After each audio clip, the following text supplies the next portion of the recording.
Вітаю! Сьогодні покажу, як я готую білково-заварний крем, який є універсальним для кондитерських виробів.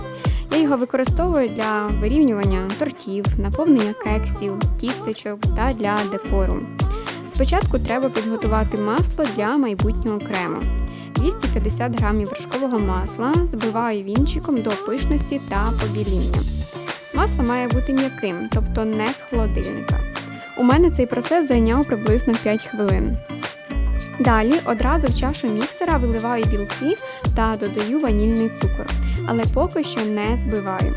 Переходжу до головного етапу – варіння сиропу. Тут нам знадобиться термометр. У каструлю висипаю 200 г цукру та заливаю 65 мл води. На сильному вогні нагріваю сироп. Коли температура досягає 108-110 градусів Цельсію, вмикаю лише тоді міксер і починаю збивати білки. Варю далі, і коли температура вже доходить до 117-118 градусів Цельсію, додаю 1/3 чайної ложки лимонної кислоти. Доводжу сироп до 121 градуса Цельсію, знімаю з плити і відразу ж виливаю його тонкою цівкою в білкову масу. Збиваю до моменту, поки маса не почне накручуватися на вінчик і почнуть з'являтися пустоти. Після цього знову вимірюю температуру меренги, вона має бути не вище 36 градусів Цельсію. Лише тоді поступово додаю вже збите масло. Його температура має також бути не нижче 21 градуса Цельсію.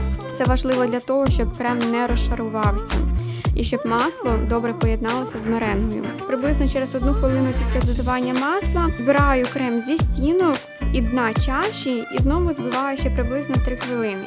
Після додавання масла крем може виглядати трішки рідшим, але на протязі збивання він ще стабілізується. Цим кремом можна відразу вирівнювати торти.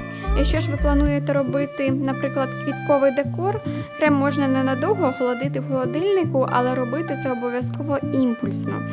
Якщо вам сподобався рецепт, ставте лайки, підписуйтеся на канал, пишіть в коментарях, хто готував такий крем і які ваші враження. А я вам бажаю вдалих смачних рецептів та до зустрічі в наступних відео.